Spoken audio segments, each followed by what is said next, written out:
Hello, my macabre companions.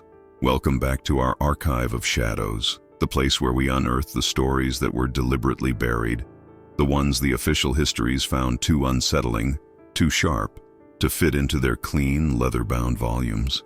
If this is your first time joining our congregation, if you've just stumbled into this dark clearing in the woods of the web, then consider hitting that subscribe button.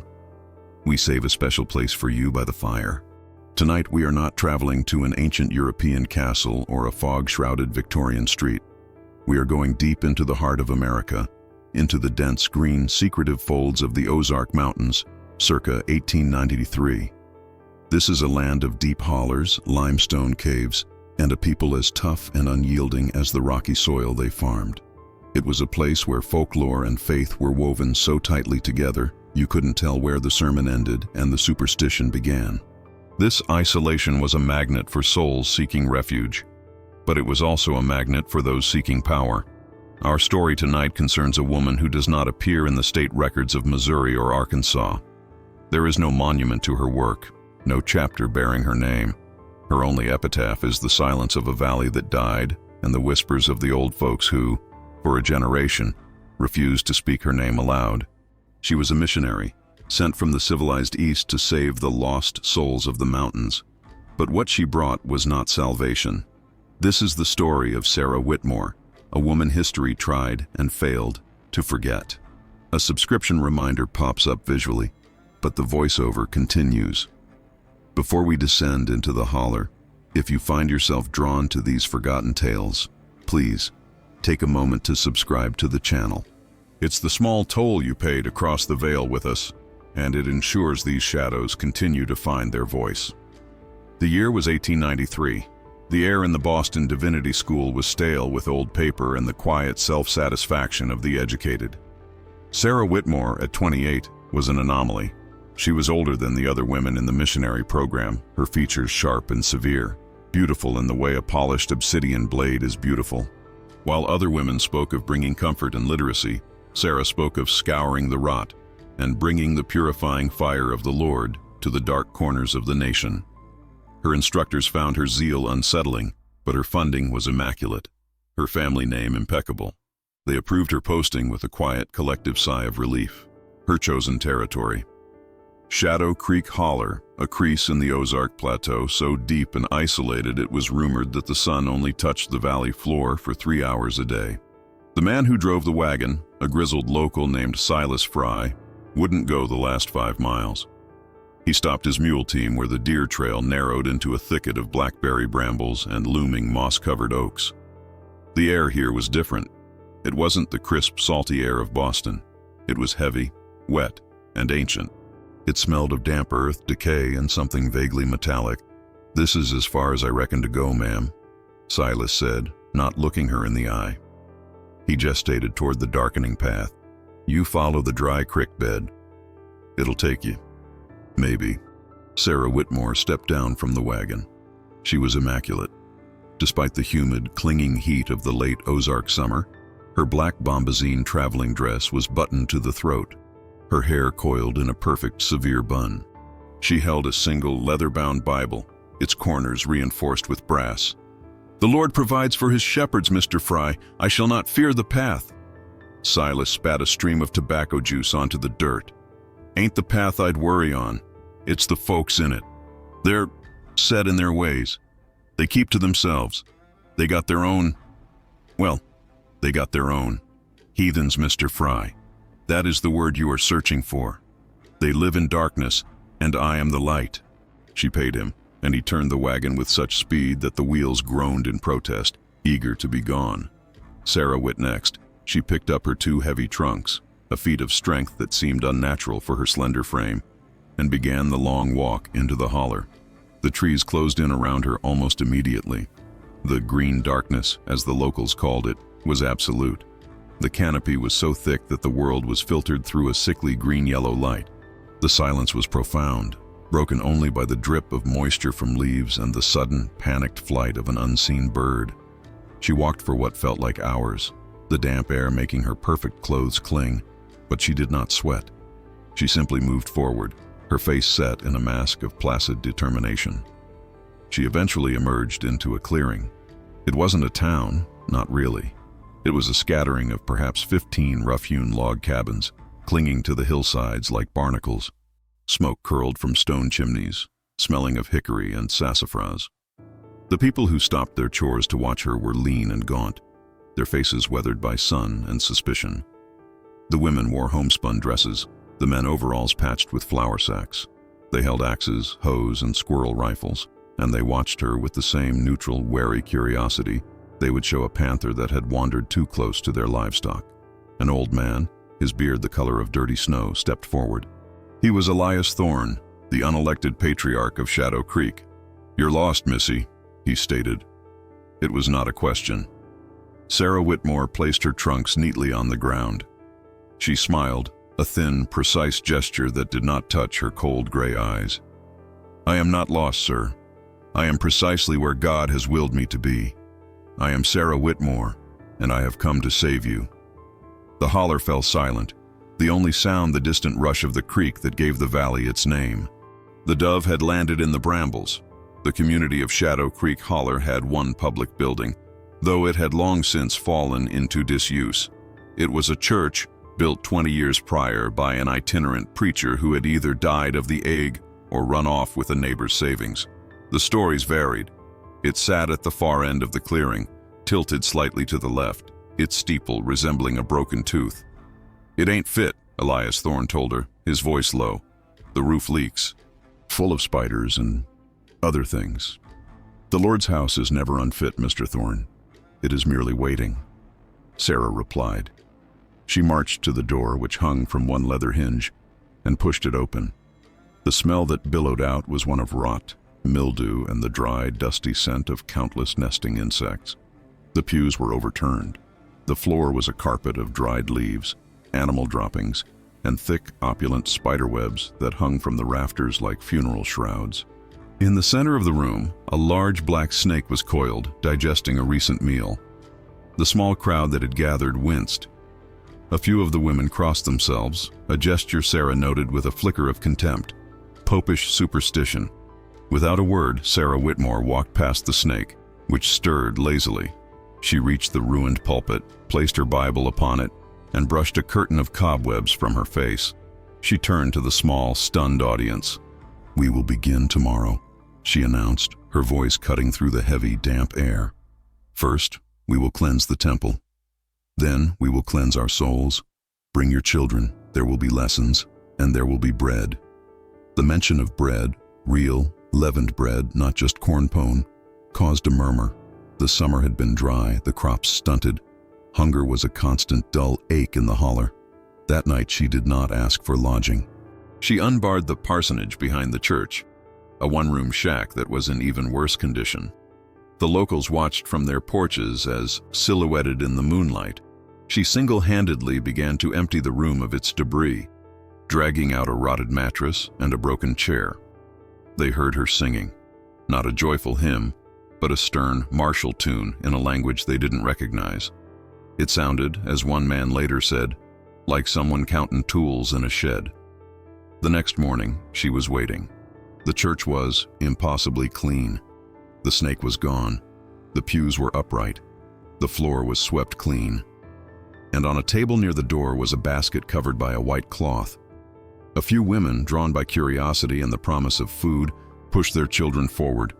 The first to enter was Mary Beth Mab Culpepper. Mab was 16, but small for her age, with hair the color of corn silk and eyes that held a desperate, hungry curiosity for the world beyond the holler. She was drawn to Sarah's crisp clothes, her strange, sharp accent, and the aura of absolute certainty that radiated from her. "Welcome, child," Sarah said, her voice softening just enough to sound like kindness. She pulled back the cloth, revealing half a dozen small, perfect white rolls. Mab had never seen such a thing. She took one, her hand trembling, and bit into it. It was soft, a taste of a world she couldn't imagine. "That is the bread of Boston," Sarah said, watching her. "It is the bread of civilization, and I have much more to share with you. But first, you must learn." That day, 5 children sat in the front pew. Sarah Whitmore taught them the alphabet. She taught them that God was an organized, wrathful, and exacting being.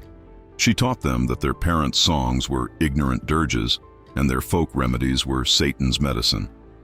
She taught them to fear, above all else, the stain they were all born with. "But she whispered, her voice a mesmerizing cadence in the dim church, "I know how to wash it clean." For the first few weeks, Sarah's presence was a quiet novelty. She held her school for the children, and the adults kept their distance, content to let her tire herself out. They were a practical people. They'd seen preachers come and go. They figured she'd be gone by the first snow, driven out by the cold and the profound, impenetrable loneliness of the holler. Elias Thorne was less certain. He watched her from his porch. He saw how she never rested. He saw how she walked the trails at dusk, her black dress moving through the trees like a shadow with a life of its own. He saw how the children, once loud and wild, had become quiet. Then the ague came. It came every year as the air cooled, a damp, shaking sickness that settled deep in the bones. It was malaria, carried by the mosquitoes that bred in the stagnant creek. The locals treated it as they always had, with willow bark tea and sweat lodges built by the granny woman, old Aunt Hepzibah, who lived at the top of the ridge. This year, it struck the Donahue family, hitting their youngest, 7-year-old Silas the hardest. The boy was shivering himself into fits, his lips blue, his fever so high he spoke of green men walking on the ceiling. Aunt Hepzibah's remedies were doing nothing. On the third night of the fever, as the family sat a grim vigil, the cabin door opened. Sarah Whitmore stood in the doorway, a small black bag in her hand. "You are poisoning him with that devil's brew," she said, gesturing to the steaming cup of willow bark in the mother's hand. "It's all we got, ma'am," Mr. Donahue said, his face haggard. "It is not. You have faithlessness, and that is why he is dying." Sarah walked to the boy's bedside. He was thrashing, his small body slick with sweat. She looked at him with a cold, appraising eye, as if inspecting a piece of damaged goods. "The Lord has given man wisdom, but you, in your ignorance, reject it," she said. From her bag, she produced a small bottle of white powder. Quinine, the powerful, bitter medicine of the civilized world, utterly unknown in Shadow Creek. She forced the boy's mouth open and dosed him, mixing the powder with water. "Pray with me," she commanded. The family, desperate, knelt on the rough floorboards. Sarah did not kneel. She stood over the child and began to pray. Her prayer was not one of supplication. It was a demand. She spoke to God as if he were a subordinate, reminding him of his promises, and she spoke to the sickness as if it were a disobedient dog.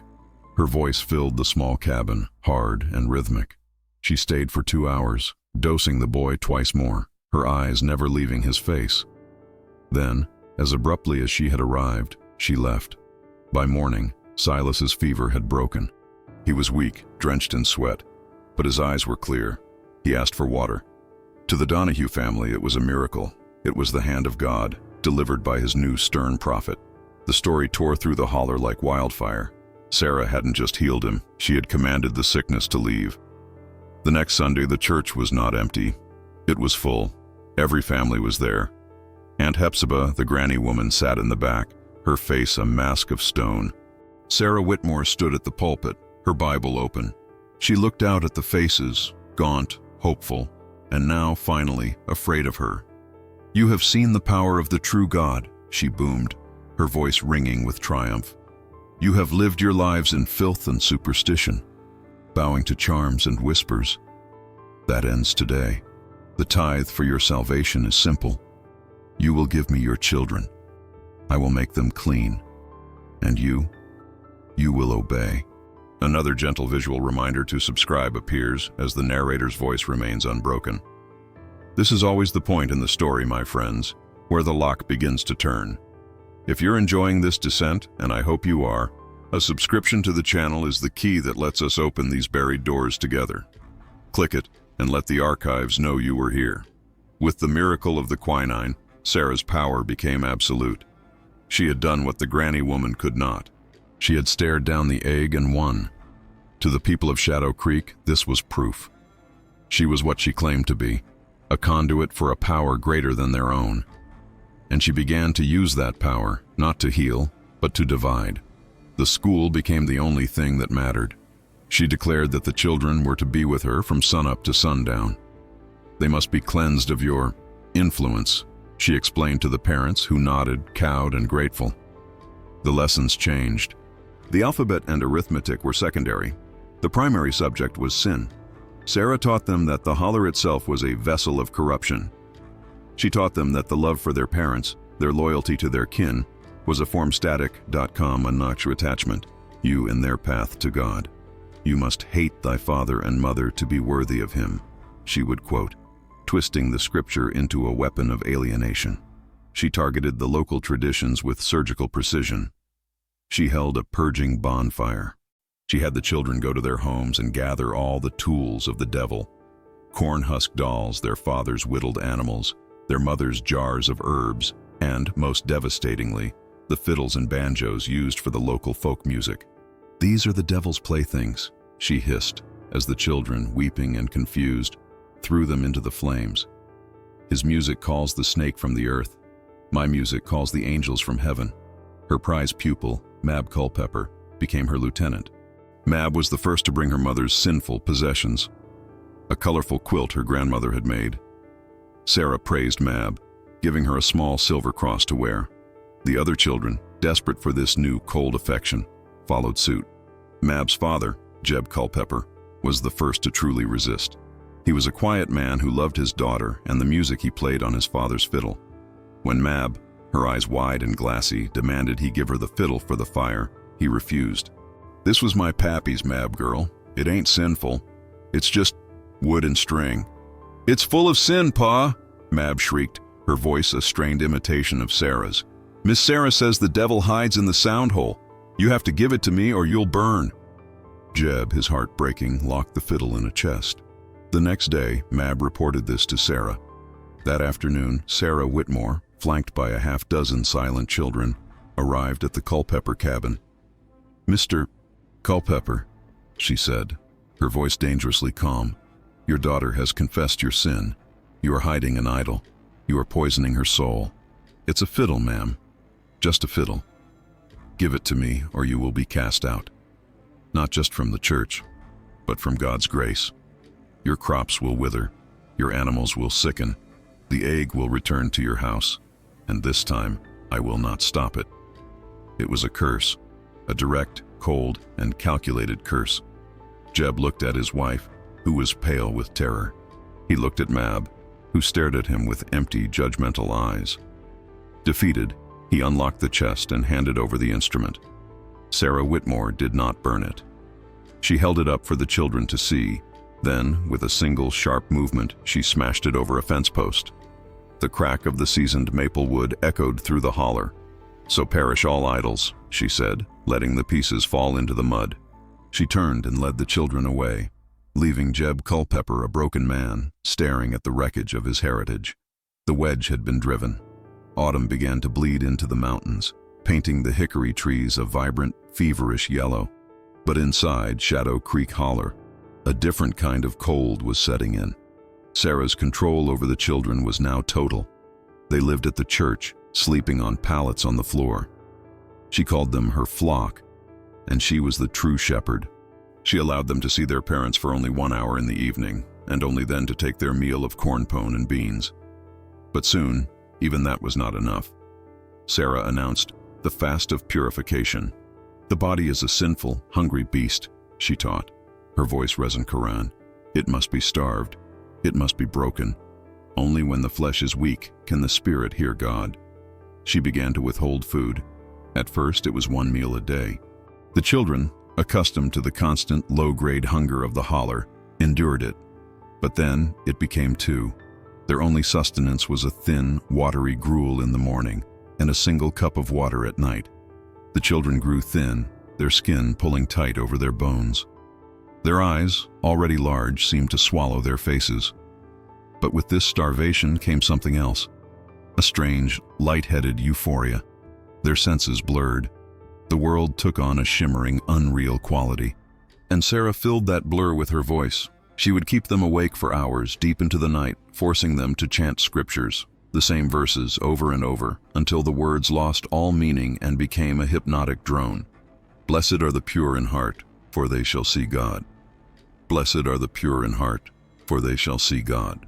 When a child would collapse from exhaustion or hunger, Sarah would hold them up, her grip like iron, and splash cold creek water on their face. The devil of sloth is upon you. Cast him out. Will you let him drag you to hell? The parents were frantic. They saw their children wasting away, but they were terrified. Sarah had healed the ague. She had cursed Jeb Culpepper's fiddle. She was, in their minds, a witch for God. Mab's mother, Elspeth, was the first to try to break the fast. She'd saved a piece of smoked ham, and under the cover of dusk, she crept to the church and found Mab sitting on the steps, rocking back and forth, chanting. "Mab, girl," Elspeth whispered, her voice choked with tears. "Mab, honey, please, take this. Just a bite, don't tell." Mab turned her head slowly. Her eyes were vacant, her pupils huge in the twilight. She looked at the ham, then at her mother. Her expression was one of profound, cold disgust. "Get thee behind me, Satan," Mab whispered, her voice a dry rasp. "You are a serpent. You offer me the apple." "Mab, it's me. It's your ma." "My mother is the church," Mab replied, standing up. She was trembling, either from weakness or rage. "You are flesh. You are rot. Miss Sarah said you would come." Mab let out a high-pitched, ululating cry. "The tempter is here. The tempter." Sarah Whitmore emerged from the church doorway, a hickory switch in her hand. Elspeth Culpepper, terrified, dropped the ham and fled into the darkness, the sound of her own daughter's condemnation chasing her home. That night, the other parents heard a sound from the church. The sound of the switch, whistling through the air, followed by a single sharp cry. Sarah was purifying Mab of her mother's sin. After that, none of the parents dared to interfere. They would just stand at the edge of the woods, watching the locked church, listening to the faint, monotonous chanting of their starving children and weeping. The children were ghosts. They moved in a single silent group, their feet bare, their clothes hanging from their emaciated frames. The holler, once filled with the sound of their play, was now entombed in a dreadful quiet. Sarah's doctrine had evolved. Fasting and chanting were not enough. The sin, she claimed, was still too deep. It was cankered in their memories. They had to be emptied entirely. She introduced the confessional box. She didn't use the Catholic term, of course. She called it the seat of truth. It was a small, dark closet in the parsonage, barely large enough for a single stool. The air inside was thick and suffocating. One by one, she would lock a child in that closet. "You will not come out," she would instruct, her voice coming through a small hole she had drilled in the door, "until you have confessed the true sin, the one your parents planted in you." The children, terrified of the dark, starving, and half-mad from the chanting, would break down. They would sob and scream, begging to be let out. "The truth," Sarah would whisper through the hole. "The truth is your key." Desperate, the children began to invent. They confessed to things they couldn't possibly have done, sins they didn't even understand. I stole a pie," one boy whispered. "Louder," Sarah commanded. "And a real sin. I wanted to kill my pa. I wanted to burn the cabin." "Good," Sarah's voice would soothe. "The poison is coming out." But the true purpose was not confession. It was intelligence. Sarah used that dark, terrifying box to extract the secrets of every family in the holler. "What does your father say about me when he thinks you are asleep?" She'd whisper to little Silas Donahue, the boy she had cured. He says you're a hard woman." Silas whimpered. "What else?" He told Ma he wishes you'd go back to Boston." "I see. And your mother? What idol does she keep?" "She has a locket with her ma's hair in it. She hides it under the mattress. She kisses it at night." The next day, Sarah Whitmore would visit the Donahue cabin. She would walk straight to the mattress, pull out the locket, and crush it under her boot, pronouncing the sin of necromancy and idol worship over the horrified family. She knew every secret, every doubt, every hidden loyalty. She had turned the children into a network of hollow-eyed spies, informants against their own blood. The parents, trapped, began to fear each other, wondering who had spoken, whose child had betrayed them. Elias Thorne watched it all. He was one of the few who had not sent a child to the mission. His were long grown and gone. He had tried to speak to the other men. "Can't you see what she's doing?" he'd pleaded with Jeb Culpepper. "She's breaking him. She's turning him into her." "But the egg, Elias," Jeb whispered, his eyes haunted. "She stopped the egg. What if she brings it back? What if she curses the well? That ain't God's power, Jeb. That's something else, something bitter and cold." Elias decided to act. He was a trapper. He knew the woods better than any man alive. He began to watch the church, not from the clearing, but from the dense thicket on the ridge above. He lay there for a day and a night watching her. He saw her routines. He saw her marching the children to the creek for their baptism, a daily ritual where she held them under the freezing water until they came up sputtering, their lips blue. But it was what he saw, late at Beunescaped, left bracket night, that chilled him to his marrow. He saw her come out of the parsonage, long after the children were locked in the church. She was carrying a lantern, but she wasn't walking toward any of the cabins. She was walking toward the old overgrown graveyard at the edge of the woods. She wasn't praying, she was digging. The graveyard was a forgotten place, dotted with rough, moss-covered field stones. No one in the holler had been buried there in Elias's lifetime. It was considered sour ground.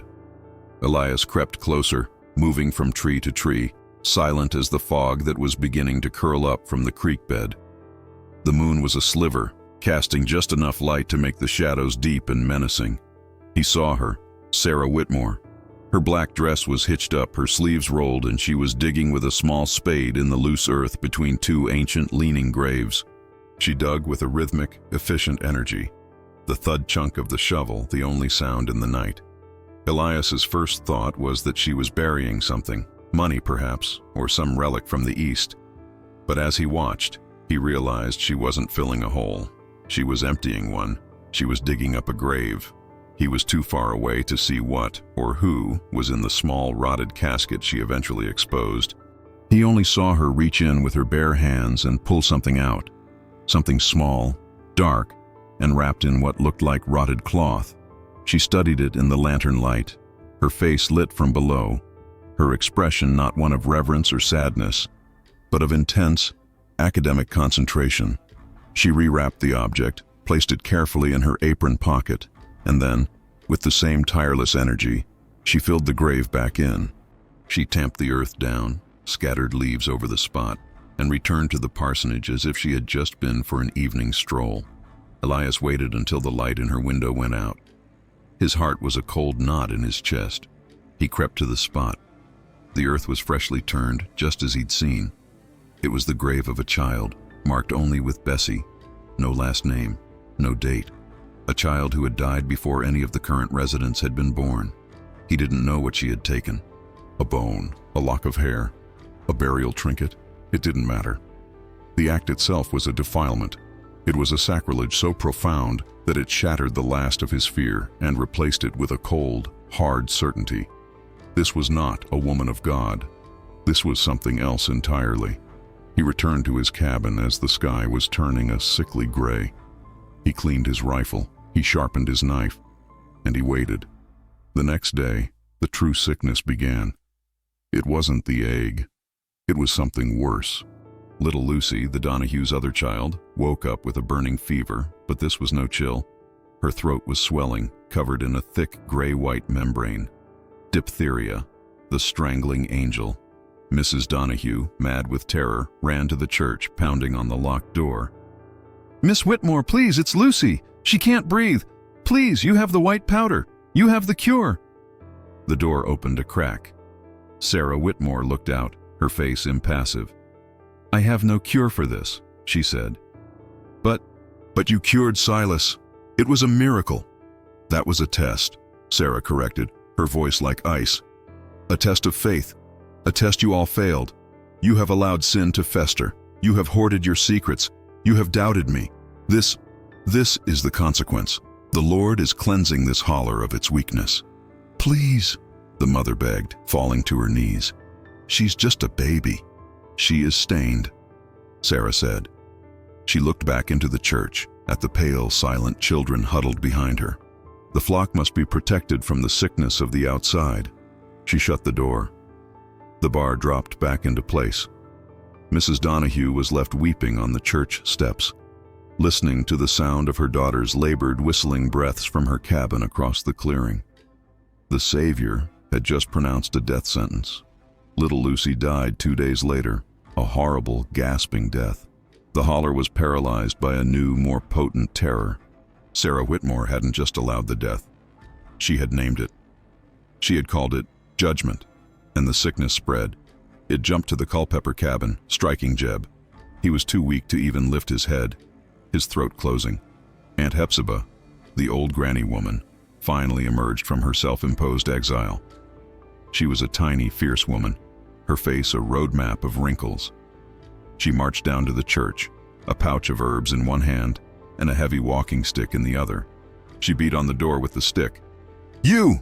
she shrieked, her voice cracking with fury. "You false prophet! You let that child die! You bring this plague!" The door remained closed. The chanting from within grew louder, a frantic, high-pitched drone designed to drown out her voice. "You curse us with one hand and offer salvation with the other," Hephzibah screamed. "I know you're kind.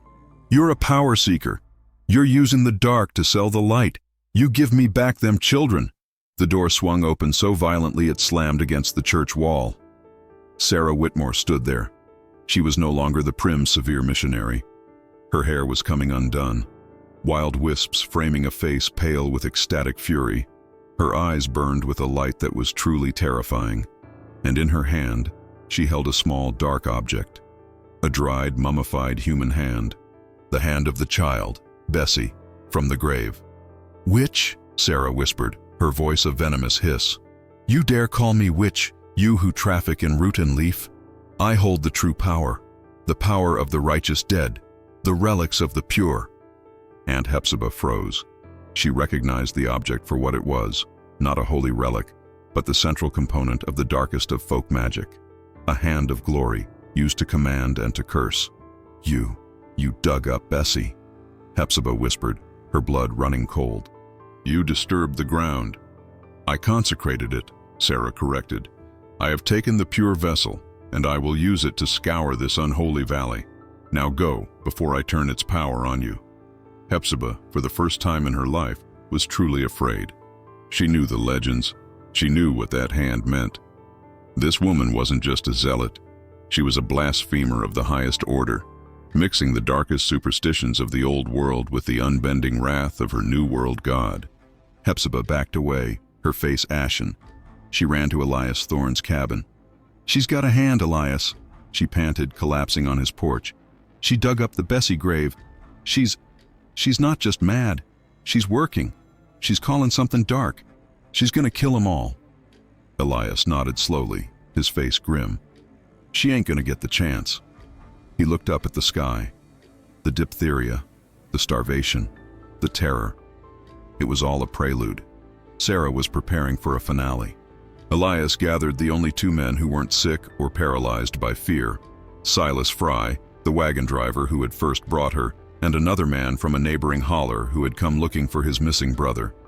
"She's got the children locked in," Elias said, checking his rifle. "She's got a curse. She's starving 'em. I reckon she ain't planning on letting 'em go. I reckon she thinks she's gonna ascend 'em tonight." "How do you know?" Silas asked, his hands shaking. "Because," Elias said, pointing to the ridge, "she's been sending the children out. They ain't gathering firewood." He pointed to a thin, sickly plume of smoke rising from deep in the woods, far from any cabin. "They're building a pyre, and she's the only one who knows what it's for." Sarah Whitmore felt the shift in the holler. The terror she had cultivated was curdling into something else. It was turning to resistance. The death of Lucy Donahue had been a miscalculation. She had intended it to break them, to make them crawl to her, begging for absolution. Instead, it had broken the spell. She could feel their doubt, a cold, greasy miasma seeping under the church door. She looked at her flock. They were no longer children. They were 20 pale, thin creatures with huge, dark eyes, swaying on their feet, their voices hoarse from chanting. They were weak. but they were hers. Mab Culpepper, her sister Agnes, stood beside her. Mab was unrecognizable. Her corn-silk hair was lank and matted. She wore a simple burlap shift. Her feet were cut and bruised from penance walks, but her eyes held a terrifying, brittle clarity. "They're coming, aren't they?" Mab whispered, her voice a dry rasp. "The sinners. They want to take us." "They will try," Sarah said. She placed the dried hand of Bessie on the pulpit. "But the Lord has delivered us a shield. Tonight we will be purified. The world of flesh will burn away, and we will be made new in the fire." She had been planning this. Not just a bonfire, a cleansing. She intended to take the children to the pyre she'd had them build on the ridge, a place of high pagan power. There, in the smoke, they would complete their journey. Whether she intended to physically burn them or simply complete their psychological destruction in a ritual of fire, only she knew. But the result would be the same. The children of Shadow Creek would be gone forever. "Bar the door, Sister Agnes," Sarah commanded. "The wolves are at the gate." Mab moved to the heavy plank door and dropped the thick wooden bar into place. The church was now a fortress. Outside, the sun was beginning to set, casting long, grotesque shadows. Elias, Silas Fry, and the third man, Jonah, approached the clearing. They saw the barred door. "She's holed up," Silas whispered, his voice trembling. "They're all in there." "She's waiting for dark," Elias said. "She's gonna move them to the pyre. We ain't got time." "We can't bust it down," Jonah said, gesturing to the thick oak planks. Not without hurting them." Elias looked around, his mind racing. He saw the parsonage, dark and empty. He remembered his night on the ridge. He remembered Sarah's routine. "The church ain't the only way in," Elias said, a grim light in his eyes. "She dug a grave. I reckon she's been digging something else." He ran to the parsonage, kicked in the flimsy door, and lit a match. The room was bare, save for the cot and the dark confessional closet. But the floor was covered in fresh dirt. In the back corner, under a burlap sack, was a dark, yawning hole. "A bolt hole," Elias breathed. "She's been digging a tunnel, from here to the church." It was an escape route, or perhaps a way to move her flock unseen. It was the frantic, paranoid work of a mind that knew, on some level, that it would eventually be cornered. The tunnel was rough-hewn, just a crawl space, leading from the parsonage floor toward the foundation of the church. "Jonah, you and Silas stay at the front," Elias commanded. "Make noise. Keep her at the door. I'm going in." "Elias, you don't know what's in there," Silas pleaded. "I know what's in there," Elias said, his voice flat. "It's our children, and it's her." He grabbed a lantern, lit it, and lowered himself into the dark, damp earth. The tunnel smelled of clay and mildew, and faintly of the grave. Elias crawled through the suffocating darkness. The tunnel was barely shoulder width, the damp clay pressing in on him. He could hear two things: the muffled, frantic pounding of Silas and Jonah on the church's main door, and a sound from ahead. Chanting. It was low, rhythmic, and utterly inhuman. It was the sound of his neighbor's children, but it was not their voices. He saw a faint light. The tunnel ended at a series of loose foundation stones under the church's altar platform. Sarah had created a hidden entrance. He pushed a stone aside and peered through the gap. The scene inside the church was a vision from a fever dream. It was lit by dozens of flickering handmade tallow candles casting wild dancing shadows. The air was thick and hazy with smoke, not from wood, but from the burning bundles of herbs on the altar. Herbs he recognized. Henbane, nightshade, hallucinogenic, poisonous plants. She was intoxicating the children. The children themselves were standing in a tight circle, their backs to him, facing the altar.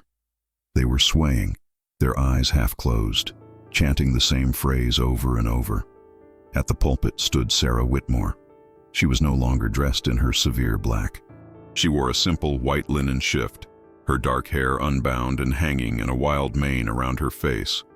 Her arms were raised to the ceiling, and in her left hand she held the mummified hand of Bessie. Her face was a mask of ecstatic, terrifying triumph. She was speaking, her voice rising above the children's chant.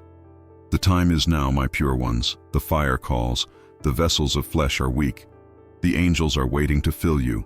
We will leave this mud, and we will walk in the light. They pound on the door, the men of clay, the walking dead. But they cannot touch us. We will ascend. We will go to the fire and be made clean. Mab Culpepper stood beside her, holding a lit torch.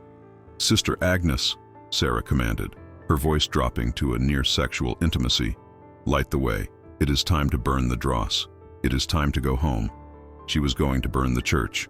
With the children inside, Elias Thorne burst from the hole, shoving the altar aside. The foundation stones scattered. "No!" he roared, his voice cracking the hypnotic spell. The children stopped chanting. They turned, their faces pale and confused in the flickering light. Sarah Whitmore spun around, her face contorting in a mask of pure, unadulterated hatred. "The serpent!" she shrieked, pointing at Elias. "The devil has come up from the earth. Do not look at him. Strike him down, my children. Strike the sinner." But the children were just children. They were sick, starving, and terrified. The sudden, violent intrusion had broken the fragile trance. They looked at Elias, then at Sarah, and one by one, they began to weep. The sound, so long suppressed, was agonizing. "No," Mab whispered, looking at the torch in her hand, then at Sarah. "No, no more." "Traitor!" Sarah screamed, and she lunged, not at Elias, but at Mab. She grabbed the torch. "If you will not be purified, you will be consumed." She swung the torch at the dry ancient pews. But Elias was faster. He was a trapper. He was used to moving on panicked animals. He lunged, tackling Sarah Whitmore around the waist. They crashed to the floor. The torch flew from her grasp, landing on a pile of dried leaves and hymn books near the wall. Flames exploded upward with a hungry whoosh. "The door!" Elias roared, scrambling to his feet. "Get the children to the door." He ran to the heavy bar, his hands fumbling with the latch as the smoke billowed, hot and acrid, filling the church. Behind him, Sarah Whitmore rose to her feet. She was not screaming. She was not panicked. She was smiling. A wide, terrible, placid smile. "The cleansing is here," she whispered, her voice resonating with a strange joy as she watched the flames lick the walls. "He has brought the fire for us. Thank you, serpent." The main door burst open, and Silas and Jonah stumbled in, their faces white with horror at the sight of the inferno. "Get him out! Get him out!" Silas yelled. The children were dazed, coughing, blinded by the smoke. Elias and the other men began to shove them, pushing them toward the bright square hope of the open doorway. Amasi, Silas, grabbed a little boy and threw him to safety. Jonah grabbed two more. Elias was sweeping them forward when he felt a sharp, searing pain in his side. He looked down. Sarah Whitmore stood beside him, her smile gone, replaced by a look of cold, managerial focus. She was holding Elias's own skinning knife, which she must have plucked from his belt during the tackle. The blade was buried deep in his ribs. "The flock must be protected," she said, her voice calm. "And the wolf must be culled." She twisted the knife. Elias roared in pain and backhanded her across the face. The force of the blow sent her spinning into a collection of pews just as the flames reached them. Her white shift caught fire instantly. For a moment she was transformed into a pillar of flame, a living, screaming torch. She didn't try to pat out the flames. She simply raised her arms one last time, a final fiery sermon, and let out a sound that was not human, a shriek of mingled agony and triumph. Then she vanished into the smoke. Elias staggered, clutching his side. The heat was unbearable. "Mab," he gurgled, blood filling his mouth. "Mab, where are you?" He saw her. She hadn't fled. She was huddled under a pew near the front, rocking back and forth, her eyes wide and blank, staring at the spot where Sarah had been. The trauma, the starvation, and now the fire had shattered her mind. Elias grabbed her, pulling her small, unresisting body with his one good arm. "It's all right, child. It's over." He dragged her toward the door. The roof was groaning, ready to collapse. He shoved her out into the night air, into the arms of a gasping Silas, and then fell to his knees on the church steps, the world turning gray at the edges. The last thing he saw before he blacked out was the church steeple, a blazing spear toppling in on itself, sending a volcano of sparks into the black Ozark sky. The house of spiders was no more. When Elias Thorne awoke, it was 3 days later. The sky was a pale, indifferent gray. He was in his own bed. Aunt Hephzibah was sitting in a chair beside him, applying a pungent poultice to the stitched-up wound in his side. "You're a stubborn fool, Elias Thorne," she rasped, but her eyes were kind. "The blade missed your lung by a hair. You'll live." "The children?" he croaked. "Safe. Weak. Hungry. But safe." She paused. "They are quiet. They don't play. They just sit. But they're with their kin. And her?" Hephzibah pointed out the window. The church was a smoking black square on the earth. Nothing left. Nothing but cinders and melted glass. We went through it. There's no body. No bones." Elias struggled to sit up. "What? That's not possible. I saw her. She was burning." "The fire was strange," Hephzibah said, her voice dropping. "It burned white hot. Hot enough to turn bone to ash. Or maybe she wasn't in it when it fell." "The tunnel," Elias whispered. He forced himself to his feet, ignoring the searing pain. Leaning on Hephzibah, he walked to the parsonage. The small shack had also burned, the fire having crept through the tunnel. The hole was still there, choked with debris. "She got out," Elias said. It was a statement of fact. "I tackled her, she stabbed me, the wall caught fire. And while I was grabbing Mab, she went back through the tunnel. She crawled out while her house burned." The realization was colder than the October air. She was still out there. They searched. For a week, Elias, Jonah, and Jeb Culpepper, recovering now, thanks to Hephzibah's remedies, scoured the woods. They tracked her, or tried to, but it was impossible. Sarah Whitmore had walked into the dense, trackless wilderness of the Ozarks, a wilderness that swallows secrets whole. They found one sign. About 5 miles up the ridge near a cave system, they found a single scorched piece of white linen snagged on a blackberry bramble. And beside it, lying on a rock, was the mummified, child-sized hand of Bessie. It was a message, a trophy, a promise. She was gone. A month later, after the first snow had fallen, Sheriff Brody finally rode into Shadow Creek Holler. He had been summoned by Silas Fry on his next supply run to the county seat. The sheriff was a portly man who disliked the mountains and disliked the hill folk who lived in them even more. He listened, with mounting impatience, to the story. He heard about the mission, the starvation, the diphtheria, the fire, the stabbing. "So let me get this straight," he said, taking notes in a small, damp book. "This missionary woman, this Sarah Whitmore, she came here, starved your children, cursed your crops, dug up a grave, and then—" "What? Tried to burn you all alive?" "That's about the size of it," Elias said, his hand on his bandaged side. "And where is she now?" "Gone, into the woods." The sheriff sighed. He looked around at the gaunt, haunted faces. He looked at Jeb Culpepper's daughter, Mab, who was sitting on her porch, rocking a corn-husk doll, her eyes utterly vacant. She hadn't spoken a word since the fire. "And you," the sheriff said, pointing at Elias. "You say she stabbed you?" "Yes, sir." "And where's the knife?" "In the fire, I reckon. Lost." The sheriff closed his notebook. "This is what I'm gonna write," he said, his voice full of bureaucratic finality. "A tragic fire, caused by an overturned lantern. The missionary, Miss Sarah Whitmore, age 28, tragically perished in the blaze. The locals, suffering from a bout of winter sickness and isolation, are in a state of mass hysteria. Case closed." "But that ain't what happened," Silas protested. "She was evil. She was a monster." "Sir, I deal in facts," the sheriff said, climbing back onto his horse. "There is no body. There is no weapon. There is just a burned-down church and a lot of stories." "Frankly, it sounds like you all went crazy and ran her off or killed her yourselves. I'd be quiet if I were you.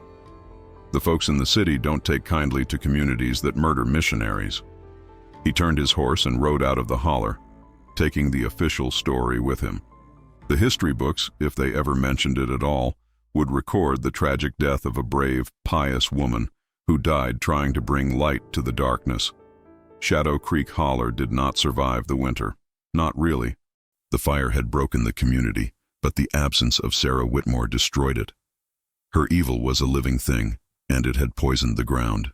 The children, the flock, were never the same. They were silent, obedient, and hollow.